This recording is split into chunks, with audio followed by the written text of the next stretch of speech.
yake kasalo like ni jinna be mo mununa ko saratu de balawa mo sarati folo ye munye min be urugiya kala akasoro alanya siranya be e bolo tawhidi sabati le mi bolo e yere ka aqida kanyi folo sarti folo ye we afulanna ika jate mine ka urugiya min fulani ni sababu de do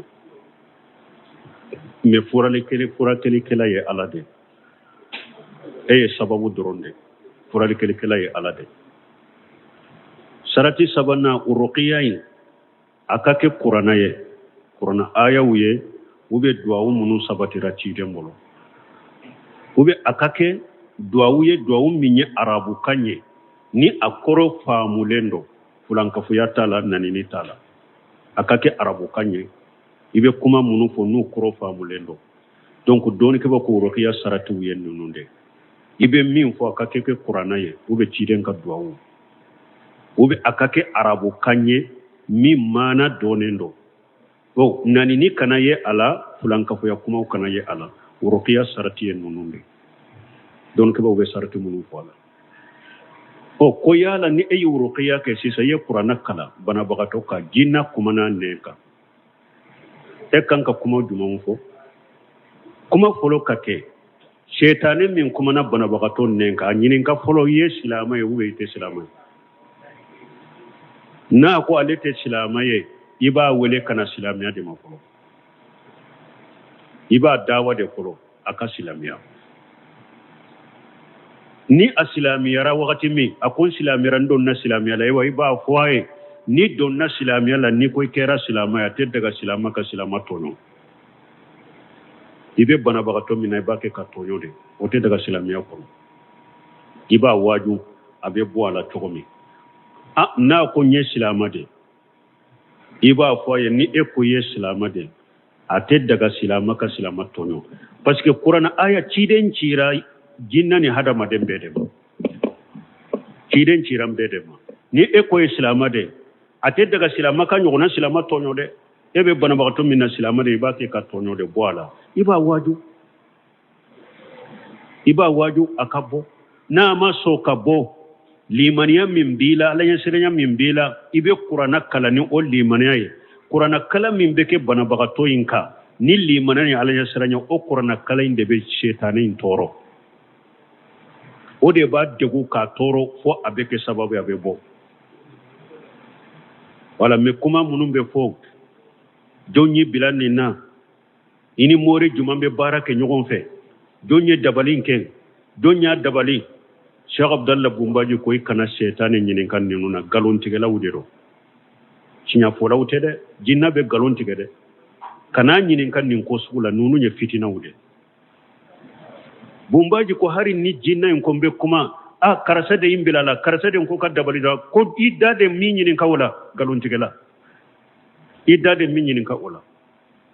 donc jinna ni hada made ni jinna min kuma na bana bato ne ka ina kana nin kuma ufo kana nyinin kula na ko abu fo ko min nyinin ka ulula ebe min fo ale doro ni silamate awele kata silamama ni silamado awajun silamate daga kin nyona silamato nyo bo ala na ma so qur'ana kala kan ni limana ala yasranya ni qur'ana digira la abebo wala mi uba nyinin kalinin ke fo be kachetu fo ko nin jinna ko neni ni mori de be baraka nyon fe ube bana bagato aka mo jeman de bu ka sokono de o de ba no o de yakete wede ni kabila ude bila nyogo na kafitina wuli urokiya tigo ku yere ko ci wuluma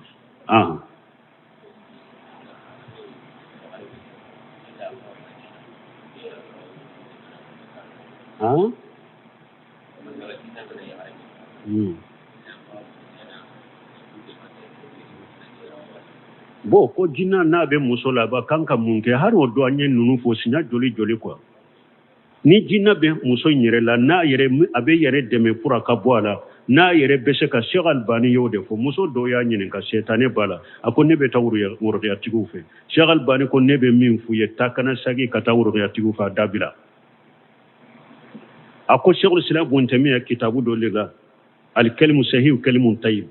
Albani ya dila kanye ako sagi kato kitabu ma yere kato ko kala duwa munun bala so ma ikanka duwa munun fo ba kono jikiru munun kan ka fo sogoma jikiru munun kan ka fo ko ulafe ibo fo ni be daka sino jikiru munun ben kan ka fo ba kono ni be do nyegena jikiru aba kono ni be bo nyegena ni be do ka do kono ni be bo abe jikiru be akono ako kitabu kala e yere keto ko jikiru fo o be ke sababu ki tanga shetane uma ako me woro ya tigo takana shagi dabila katuma parce que ko chaman de bu bolo min tala foe nyala ma farika bido flanka fo yalla wala mbe min fo muso yere ala soso mina munun ba bolo donc ni lamew téléphone wala musique lamew téléphone wala filimu kontal la jew ani ewa muso lankolo la jew che lankolo la jew munun be téléphone wala filimu jugu nunu muso ki yere kurosulu la jelima ani donc li danaw ni guitare tigu munun be telew ni tele la jebba muso ki yere kurosi nunu ma donc nunu be shetane minangude ire kurosi nunu ma ika sokono ika toka nafila ka ika qur'ana kala ika jikiru chaya hari ni bi ka tobili la subhanallahi bihamdihi subhanallahi alazim muso kan nununde chaya nununde be ke sababu tanga ka bo shetane ma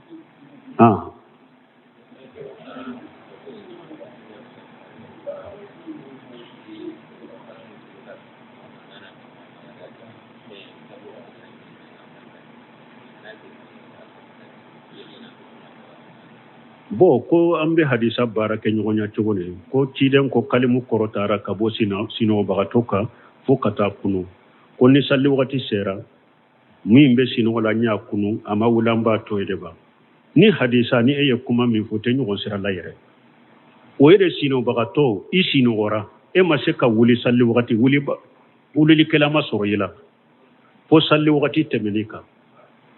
donc ni salli wakati temenika ni kununa ciden ko iki labbe ka seniya ke ka wakati salli a wakati yo ode nu ko kalmu tara ka bo sino bagatoka o yede isino goto ibe kuma munun fo jate tuka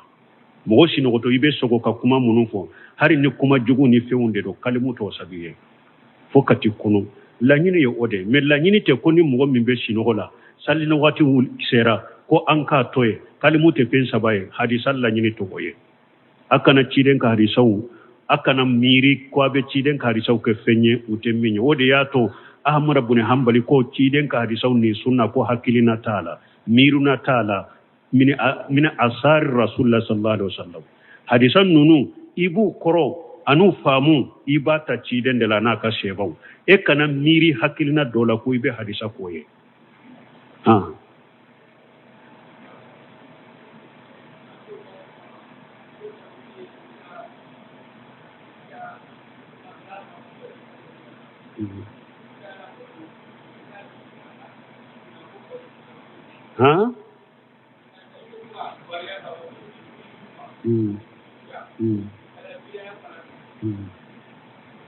ko kabari kabisbo musirka ni musirkiya o ye fulan ka fo ya yorode bidia yoro bidia tilale no bidia te choko kelenya bidia minye bidia tu mukafira mugo min ka bidia ye kafiriya de ite foli bila o kapasi ko kera kafire ciden ko kana kafiri damina ni foli min ka bidia ba Allah bo silamiya de kono o kera kafiri de ibi yere tige ka bo ola ni yere yaro mugo de be sika yere tige ka bo la ibi yere tige ka bo ola ni ena benna ete foli bilaka mais ni ale de yifo iba ka foli sai ni nye bidia til mukafira mais bidia min na ma tigi la bo silamiya kono o tigila mogo be komi silama fasiri o datige na datige mbali na foli bali islamiya masalaha de bella jola na nyere yaru karasa ka bidia min ba bola ma la bo islamiya kono men ni anya nyere tige ka bola anya ka foli toy o be ke sababu ye abe bidia min na aba dabila amba nyere tige ka bola amba ka foli toy men na nyado ninka bidia ma la bo islamiya kono min ni an nya nyere tige ka bo ala anya ka foli dabila o ba to jugu ya kata yere de o yere de be fere dama hara tunte weleli minke kata ka bidia ma boke hara tunte aka bidia bangeli minke sisa abake wala antanda tige ni na antan kanda tige ni nanta ka foli toy ambe to kan ninfo anta nyere tigala me tusuru ambe continue a wajurila ani kabali bidia ina ambe continue wala anto kuni dabila kabila sira kabali bidia ina karaduka ka bidia imbange ka sa ewa kuma fe ka waju ka bali bidai na ko ewa abaga kan nisi hakai anto dabila min nan yire yado ni da tigete foinya le tala anya ka foli to ya te foinya la anya nda tigala te foinya la bari oba jugo ya yire de wala na ka bida ma labo silamiya kono antanda tigen ni nan ta ka foli to donc me ambe anyire korosi ite fara ka bida en konela aba ka bida ke yoro me kana nyagambe ala yoro la ibe continue ne shi hala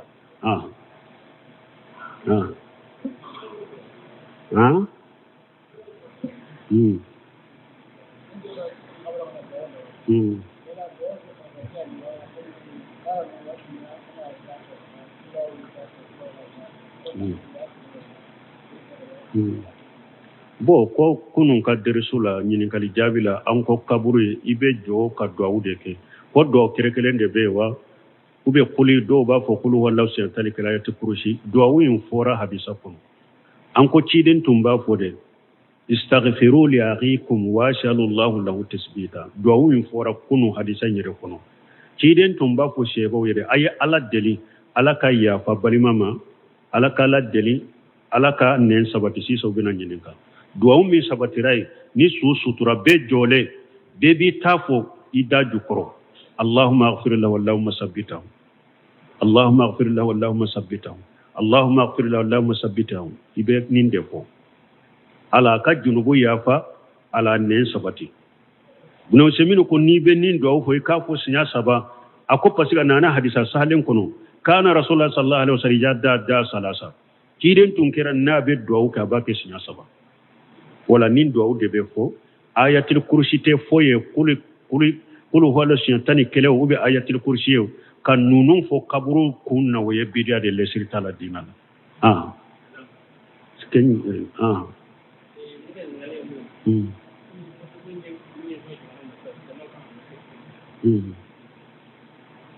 bon ko aleka hakilna munye bote ko nye silembe jamana ma silama kanka ke choko ya jumama ne ya foka teme nganyinin kali jabula wote te silamiya ka baara wote te silamiya kono silamiya ka masake sigi cogo naani ɲɔgɔnna de folo ahalul halli wal aqdi jamana kono mɔgɔ minnu ye hakilimaw ye dɔɔnikɛbagaw de do kabila ɲɛmaw olu de bɛ sigi ka lajɛ karasa ani ɲɛmaya ka kan an ka kɛ jamana ka ɲɛmaya silama sariya fama cigi cogo folo fule abubakar sigira nin cogo de la tuma min ciden fatura ahalil halli wal aqdi mɔgɔ minnu bɛ kow siri k'u fɔni sɛbaw ka maabaw ni dɔɔnikɛbaga minnu b'o la ani cɛkɔrɔba minnu b'o la olu de hakilimaw olu de taara ɲɔgɔn ɲɛ u bɛnna abubakar sidiki ka kalifaya kan u y'a kɛ kalifa ye ahalil halli wal aqdi olu de bɛ sigi ka faama ɲini ka sigi jamana la silamiya ka faama sigi cogo fɔlɔ filɛ a cogoya filanan ni mɔgɔ min tun bɛ faamaya la a y'a mara a fa wa sani a ka fatu a ye ɲamariyali kɛ ni ne tɛ palasi na don min ni fatura n ye karasa kɛ ɲɛma ye kɔfɛ walil ahadi umaru sigira o cogo de la tuma min abubakari sani a ka fatu abubakari de y'a fɔ sɛbaw ye a ko nin fatura nye umaru ke khalifa yin kobe abubakar fatule kuma ma yala u ye umaru shigi silamiya kan masake sigi cogo fulana fulen ni nye de la sahale umbe minna a sabana ye munye ewa al-inqilab mogote ala delo la minna nana sabana ye munye ni masake ban kunna ni mogo wore wulila ka kude tanke ka masakin faga ka boye a tara sigi palasila be sonna ka nyema yala tuma mi asigira parce que nan bora kofe ante sala anjena nay aka ke nyema tellement que ayet kude tanke ayet pale soro kaba ayet palasi soro kaba be jena nay be mo sonna aka ke nyema ya fana bena ni jogola marwana bun hakami sigira ni jogorela hari na ye kude tankere ci den kule kan ninde fo wa in kana abudun habashiya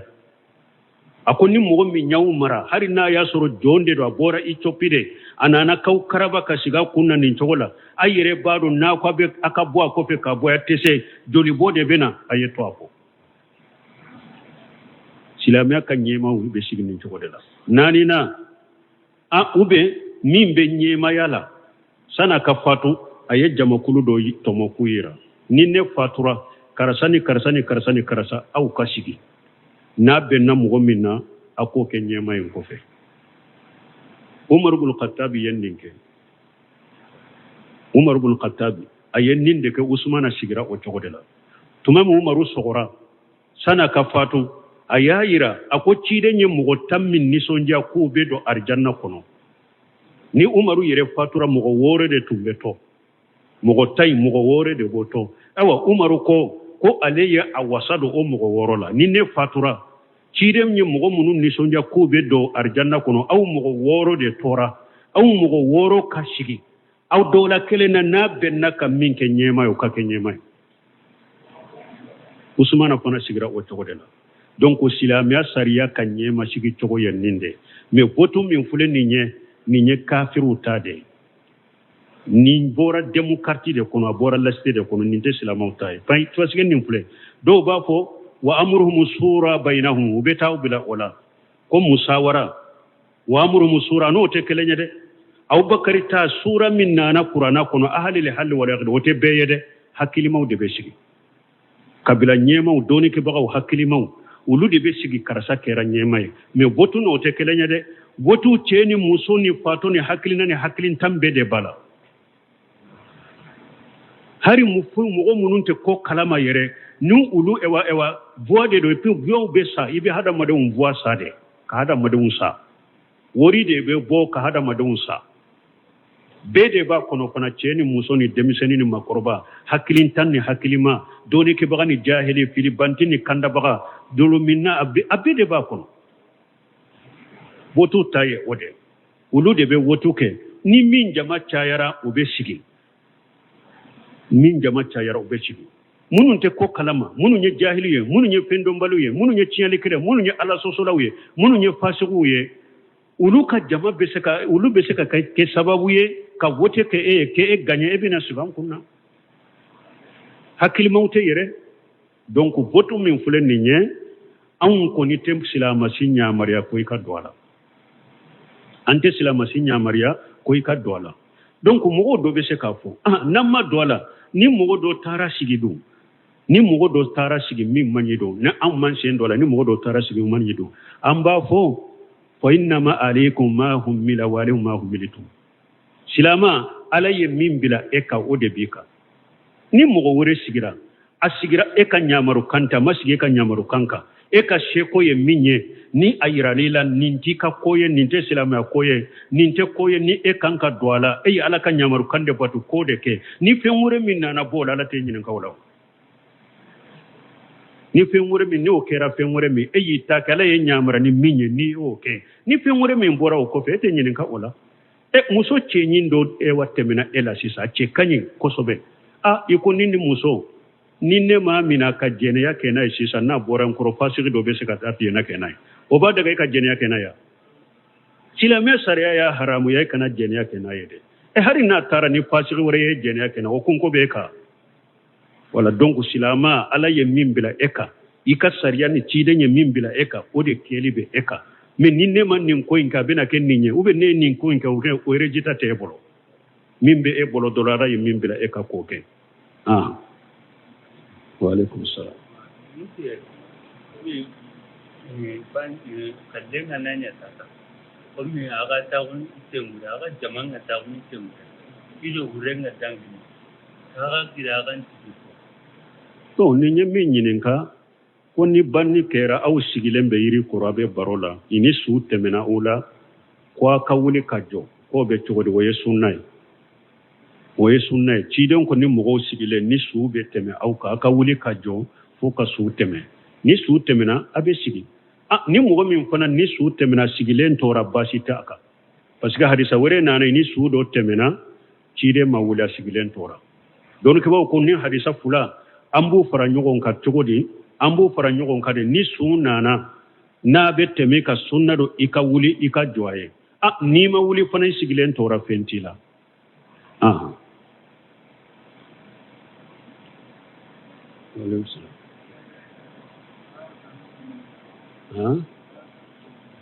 ko la ilaha illa jɔsenw ye jumɛn ye an delila k'u fɔ siɲɛ caman caman ka dɛrisow la a bɛ sage ka taa dɛrisow la k'u ɲini quoi la ilaha illallah jɔsenw ye mun ye n y'o fɔ siɲɛ caman ka dɛrisow la ani n ka ɲininkali jaabiw la a bɛ sage ka taa olu ma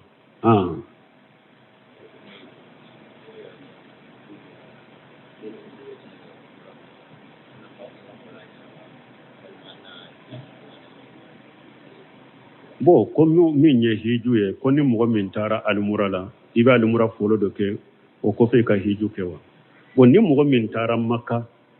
hiju kalow la hiju kalo y'a damina juma na an bɛ nin kalo min na n'i taara maka o la i bɛ alimura kɛ n'i ye alimura kɛ n'a y'a sɔrɔ e ye mɔgɔ ye i b'a fɛ ka hiju makɔnɔ maka de i bɛ alimura kɛ n'i ye alimura kɛ o baaraw banna i ni makankaw tɔw bɛɛ kɛlɛ ɲɛ ni hiju wagati fana nana i bɛ naamu ta ni hiju ye b'a fɔ nin de ma tamatiw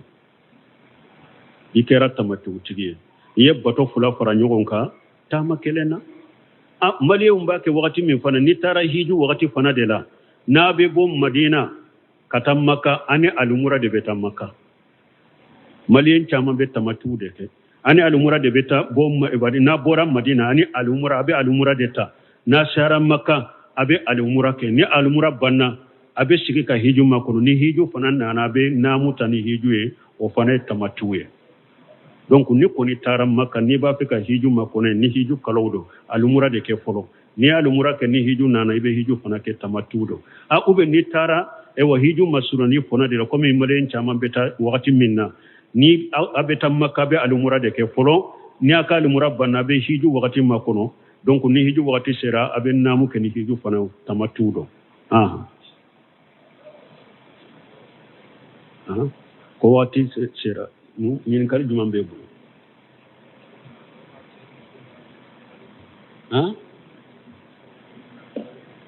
kala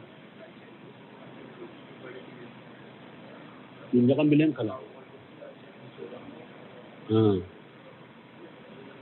bon ko ka cɛ ni muso ɲagamilen kalan o bɛ cogo di maana madrasa sow dɔw bɛ cogo min jamana in kɔnɔ ani ekɔlisow bɛ cogo min cɛ ni muso ɲagamilen don bon dɔɔnikɛbaaw ko lesiri a kɛra madrasa ye o a kɛra ekɔli ye o musow kan ka kɛ u dama de kalanyɔrɔw la ɲɔgɔnna musow b'u kalan cɛw kan ka kɛ dama cɛw b'u kalan u kana ɲagami ɲɔgɔn na bon u ka ɲagami ɲɔgɔn na kalanyɔrɔw la u tɛ bɛn silamɛya sara la o ye haramu ye comme yala école maîtrise minnu b'a la don minnu b'a la ala ko fattaqullaha mastata'tum ni mɔgɔ min y'a dɔn ne bɛ nin baara sugu min na cɛw ni musow ɲagamile k'u kala baara wɛrɛ bɛ n bolo n bɛ se ka bɔ ka taa o la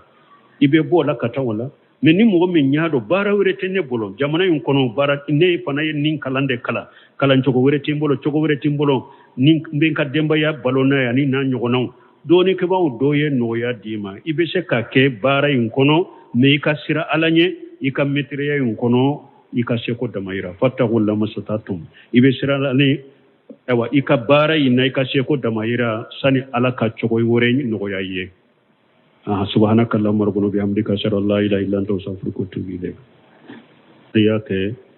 ka saloli kɛ ni jinna bɛ mɔgɔ minnu na ko saratiw de b'a la wa bon sarati fɔlɔ ye mun ye e min bɛ urugiya kala a k'a sɔrɔ ala ɲɛ siranya bɛ e bolo tawhidi sabatilen b'i bolo e yɛrɛ ka akida ka ɲi fɔlɔ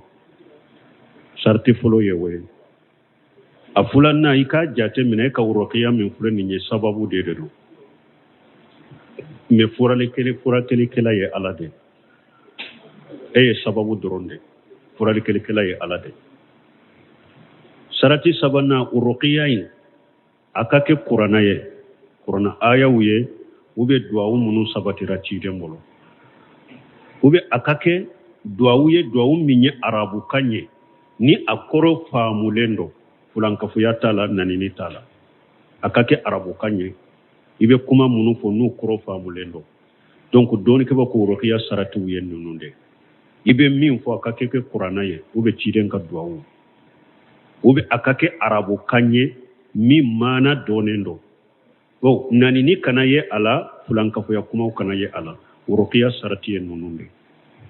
don ke ube sarati munu fola o ko yala ni ay uruqiya ke sisa ye qur'ana kala bana bagato ka jinna kumana neka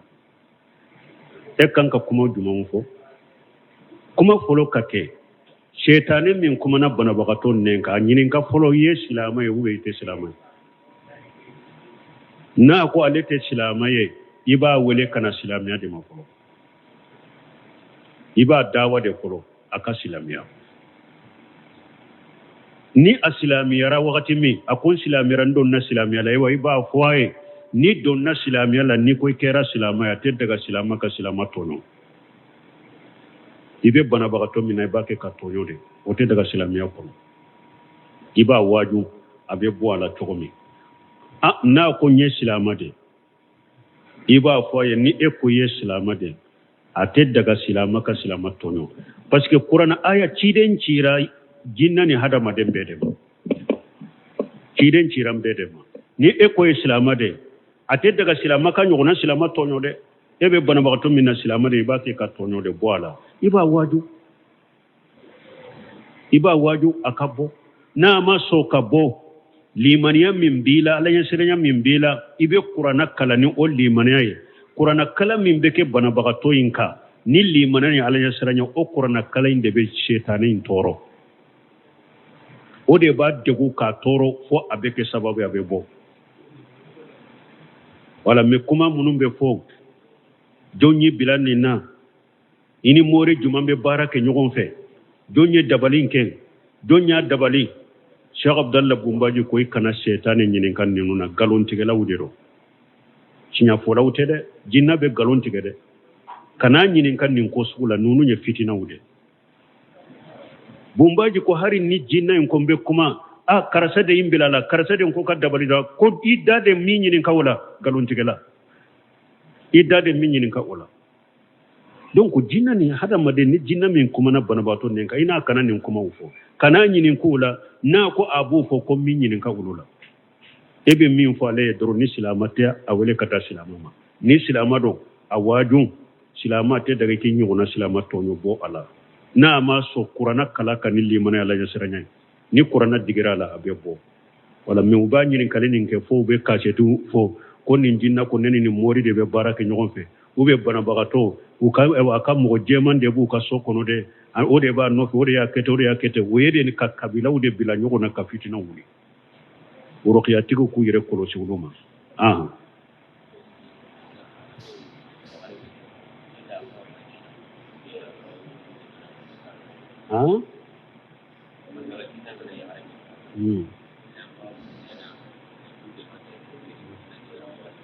bo ko jinna na be musola ba kanka munke har o do anye nunu fo sinya joli quoi ni jinna be muso nyere la na yere abe yere deme pura ka boala na yere bese ka Cheikh Albani yode fo muso do ya nyinin ka setane bala ako ne be tawru ya wurdo ya tigu fe Cheikh Albani ko ne be min fu ye takana sagi ka tawru ya tigu fa dabila ako Cheikh Islam Ibn Taymiyyah kitabu do lega al kalimu sahih kalimun tayyib Albani ya dila kanye ako sagi kato kitabu ma yere kato ko kala duwa munun bala sogoma ikanka duwa munun fo ba kono jikiru munun kanka fo sogoma jikiru munun kanka fo ko ura fe ibo fo ni be daka sino jikiru munun ben kanka fo ba kono ni be do nyegena jikiru aba kono ni be bo nyegena ni be do ikaddo kono ni be bo abe jikiru be akono ako kitabu kala yere keto ko jikiru fo o be ke sababu ki tanga setane uma ako me woro ya tigo takana sagi dabila katuma parce que ko chaman de bu bolo min tala foe nyala ma farika bido flanka fo yalla wala mbe min fo muso yere ala soso mina munun ba bolo donc ni lamew téléphone wala musique lamew téléphone wala filimu kontal la jew ani ewa muso lankulo la jemu che lankulo la jemu numbe téléphone wala filimu jugu nunu muso ki yere kurosulu la jelima ani donc li danaw ni guitare tigu munun be tele woni tele la jebba muso ki yere kurosin nunuma donc nunun be seytane minawde ire kurosin nunuma ika sokono ika toka nafila ke ika qur'ana kala ika jikru chaya hari ni bi ka tobili la subhanallahi bihamdihi subhanallahi alazim muso kan nunun de chaya nunun de be ke sababu tanga kabo seytane ma